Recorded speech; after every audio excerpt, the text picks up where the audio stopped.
Para mim sempre é um prazer, um privilégio poder compartilhar da palavra de Deus, do Evangelho do Senhor e daquilo que Ele tem trazido aos nossos corações. Hoje eu queria falar sobre algo muito especial, falar sobre cura. Cura na alma, cura nas emoções e atitudes que trazem cura. Para isso eu queria compartilhar o texto que está em Atos, capítulo 3, do versículo 1 ao 11, e diz assim: Certo dia, por volta das 3 da tarde, Pedro e João foram ao templo orar. Um homem, aleijado de nascença, estava sendo carregado. Todos os dias ele era colocado ao lado da porta, chamado Formosa, para pedir esmolas a quem entrasse no templo. Quando ele viu que Pedro e João iam entrar, pediu-lhes dinheiro. Pedro e João se voltaram para ele, e então Pedro disse: Olhe para nós. O homem fixou o olhar neles, esperando receber alguma esmola. Pedro, no entanto, disse: Não tenho prata nem ouro, mas o que eu tenho lhe dou. Em nome de Jesus Cristo o Nazareno, levante-se e ande. Então Pedro segurou o aleijado pela mão e o ajudou a levantar. No mesmo instante, os pés e os tornozelos do homem foram curados e fortalecidos. Aleluia! De um salto, ele se levantou e começou a andar. Em seguida, caminhando, saltando e louvando a Deus, entrou no templo. Com eles, quando o viram caminhar e ouviram louvar a Deus, todos perceberam que era o mesmo mendigo que tantas vezes tinham visto na porta Formosa e ficaram perplexos. Admirados, correram todos para o pórtico de Salomão, onde o homem permanecia com Pedro e João e não se afastava deles. Aleluia! Que texto precioso, queridos, que texto maravilhoso. Esse texto ele é tão carregado de revelações, de atitudes que trazem cura, que para que esse texto primeiro ele fala muito ao meu coração. Quando eu trago algo para compartilhar, quer seja por vídeo, quer seja na igreja, uma ministração, aquele primeiro falou muito ao meu coração, aquele primeiro foi muito ministrado a mim. E a revelação desse texto é maravilhosa. E Deus é tão poderoso, tão perfeito, que Ele usa esse texto e Ele trata aqui com tipos diferentes de pessoas. Como assim? Nesse texto a gente pode ver que aqui tem atitudes dos apóstolos, né, que exemplificam ali, né, pessoas que já andam com Deus, né, que são tipificam pessoas que já andam com Deus, atitudes de pessoas que andam com Deus, ou atitudes que se esperam de pessoas que andam com Deus. Então, e também fala sobre esse homem que ficava à porta do templo, né, que representa aí pessoas que não estão diante da presença de Deus. Então, para que eu me entendesse melhor aqui, até mesmo nas minhas anotações, porque eu faço anotações, né? Não trago tudo de cabeça, não. Tem pessoas que conseguem, eu não consigo, eu sou muito ali sistemático.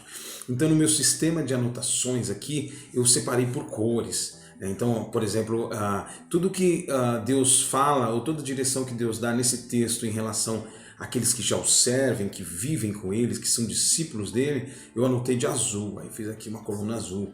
E aquilo que Deus fala ali para aquelas pessoas que ainda não o conhecem ou que não estão diante da presença dele, eu coloquei em vermelho. E aí eu consigo me achar aqui melhor e conseguir bem exemplificado. Por exemplo, o texto começa com os discípulos indo ao templo orar, né? Certo dia, por volta das 3 da tarde, Pedro e João foram ao templo orar. Olha só, os discípulos eles tinham um tempo de oração com Deus, e aqui diz que é um certo dia, né? E é esperado de nós, você que já serve ao Senhor, que você tenha tempo de oração com Deus, não só no domingo, não só ali no momento específico, mas ter tempo durante a semana de oração com Deus. E olha só, essa vida de oração que eles tiveram os levou a ter uma experiência sobrenatural, porque eles estavam indo ali, acredito na cabeça deles, ó, vamos orar, vamos lá, João, vamos orar, vamos lá para o templo orar, falar com Deus. E aí quando eles chegam ali na porta do templo, Deus tinha ali preparado uma situação para que eles pudessem viver uma experiência sobrenatural. Por quê? Porque eles foram orar. Você quer ter experiências sobrenaturais com Deus? Tenha tempo de oração, né? Então, essa é a primeira lição que nós tiramos aí. Os homens de Deus, eles têm tempo de oração. E aí, quando eles chegaram na porta, encontraram aquele homem, né, aleijado, que estava sendo carregado e que a palavra diz que ele ficava todos os dias, ele era colocado na porta do templo. Todos os dias ele era colocado na porta do templo. Acredita-se que ele estava muito tempo ali, ele era aleijado, né, de nascença, ele nasceu daquela forma, né? Aleijado até é uma palavra muito forte, né, mas é o que está na Bíblia, não se usa mais essa palavra, né? É um termo que não se usa mais, mas enfim, e ele estava ali todos os dias. Gente, significa que ele conhecia, né, ali as pessoas do templo. Ele conhecia como funcionava tudo ali no templo, mas ele não entrava no templo. Ele não entrava. E o templo significa a presença de Deus. O templo significava a presença de Deus. Então, ele estava todos os dias, mas nunca entrava na presença de Deus. E aí, tem uma pergunta, né, que pode ficar para nós aí. Você tem estado na presença de Deus? Você tem desfrutado da presença de Deus? Ou até posso fazer uma outra pergunta. O que tem te impedido de entrar na presença de Deus? Existe alguma área? Ele não entrava porque ele tinha uma doença, ele tinha um problema, né? Ele tinha uma área na vida dele que precisava de cura. E essa é a pergunta. Existe alguma área na sua vida que precisa de cura? Né? Alguma área nas suas emoções que precisa de cura e que está te impedindo de entrar na presença de Deus? É algo que você precisa pensar. Se você já vai na igreja, porque existem pessoas que estão dentro da igreja, mas não conseguem desfrutar da presença de Deus, porque existem áreas na vida dela que precisam de cura. E existem aquelas pessoas que ainda nem conhecem a Deus também e que precisam aí de cura. E essa é a pergunta que o Senhor nos deixa. Existe alguma área na sua vida que precisa de cura? E aí, prosseguindo o texto, diz que quando os discípulos o viram, né? Quando Pedro e João o viram, se voltaram para ele e Pedro disse: olhe para nós, né? Olhe para nós. Isso quer dizer, isso nos denota, né? Nos mostra que os discípulos, aqueles que servem ao Senhor, eles se importam com a dor do próximo. Eles se importam com o problema do outro. E eles dizem: olha para mim, eu tenho algo para você, eu me importo com você. E nós, como discípulos do Senhor, precisamos estar atentos àqueles que estão ao nosso redor e às necessidades, às dificuldades e dizer para as pessoas: olha para mim, eu estou te ouvindo, eu estou aqui. Então é muito importante isso, gente, que nós nos importemos, venhamos nos importar, né, com a dor dos outros. E aí o texto diz: o homem fixou o olhar neles, né, esperando receber alguma esmola. As pessoas estão esperando, gente. Elas estão olhando para nós e esperando. Portanto, Pedro disse: eu não tenho prata nem ouro, mas o que eu tenho, eu te dou.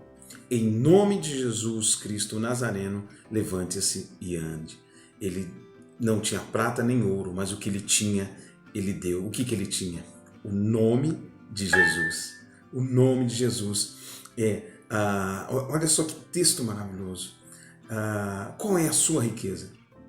Eles não tinham ouro nem prata, né, mas eles tinham uma riqueza, que era o nome de Jesus. Maravilhoso. Qual é a sua riqueza?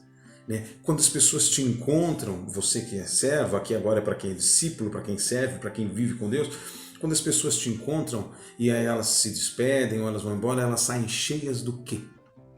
Qual é a sua riqueza? Do que você transborda, que você pode dar para outra pessoa? Os discípulos, eles tinham o nome de Jesus, né? E quando as pessoas saem da nossa presença, elas saem cheias do quê? De raiva, de tristeza, de alegria, de cura, né? Do que nós estamos cheios? A riqueza dos discípulos era o nome de Jesus. A nossa maior riqueza tem que ser o nome de Jesus. E a minha maior riqueza é aquilo que eu vou deixar de herança para os outros e principalmente para minha filha, para os nossos filhos. A maior herança que um pai pode deixar para o seu filho é o nome de Jesus. É a presença de Deus, é o temor do Senhor, porque isso ninguém vai tirar. O mundo pode virar do avesso, mas se os nossos filhos têm o nome de Jesus, né, eles serão sempre vitoriosos e estarão sempre na presença do Pai. Então, essa é a maior herança que um pai pode deixar para o seu filho, o nome de Jesus. Vamos lá para o final aqui. Então, ele disse, levanta-se e ande. Então Pedro segurou pela mão e o ajudou a levantar. No mesmo instante, os pés e os tornozelos do homem foram curados e fortalecidos. E de um salto ele se levantou e começou a andar. Isso é maravilhoso. Olha só, o que eles fizeram? Ele deu o nome de Jesus, ele deu aquela palavra de poder, de autoridade. E na mesma hora, ele fez o quê? Ele estendeu a mão e o ajudou a levantar. As pessoas precisam, nós como discípulos, né, como cristãos, como filhos de Deus, nós não fomos criados para sermos honrados, para termos glória. Não, nós fomos separados para servir ao próximo. Então as pessoas precisam de alguém que as olhe nos olhos, que as segure pela mão e que as ajude a levantar. Olha só as atitudes que trazem cura. Você quer ser usado por Deus, quer ser muito usado por Deus para trazer cura, para ajudar o próximo? Olhe nos olhos das pessoas, estenda sua mão e as ajude a levantar. E isso traz cura. E a Bíblia diz que daquele mesmo momento o homem deu um salto, se levantou e começou a andar. E em seguida, caminhando, saltando e louvando a Deus, entrou no templo. Aleluia! O que aconteceu, queridos? A cura levou aquele homem à presença de Deus. A cura leva à presença de Deus. Então a mão estendida, olho no olho, ajudar a levantar traz cura. E essa cura leva à presença de Deus. Aleluia. E aí finalmente aqui, quando as pessoas viram aquele homem caminhar, né? Quando o viram caminhar e o ouviram louvar a Deus, todos perceberam que era o mesmo mendigo que tantas vezes tinham visto na porta do templo e ficaram perplexos.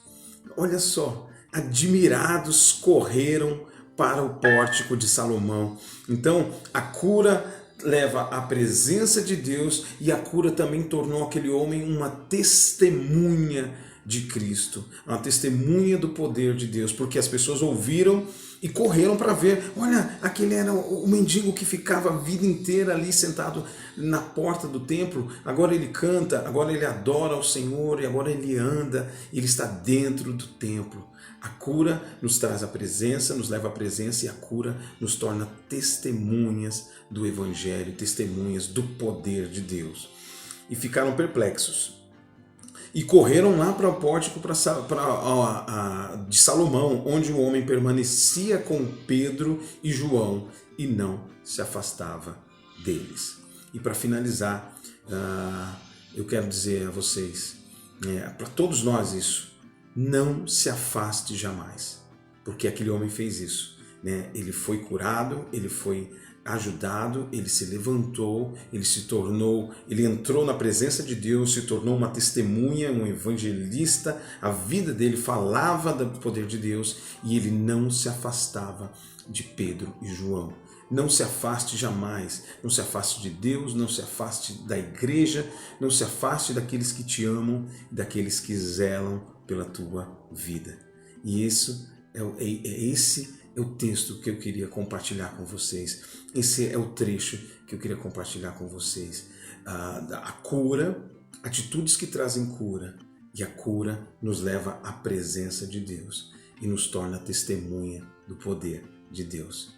Que essa palavra venha trazer cura ao seu coração, que essa revelação venha trazer cura na sua alma, e que assim como esse homem foi curado, você também possa levar cura para outras pessoas, assim como aqueles apóstolos, os discípulos foram usados para trazer cura para aquele homem, os discípulos que estavam indo orar e vivenciaram uma experiência sobrenatural com o poder de Deus. Que Deus abençoe a sua vida e que você possa cada dia mais desfrutar da presença e da cura do Senhor. Deus abençoe. Tchau, tchau.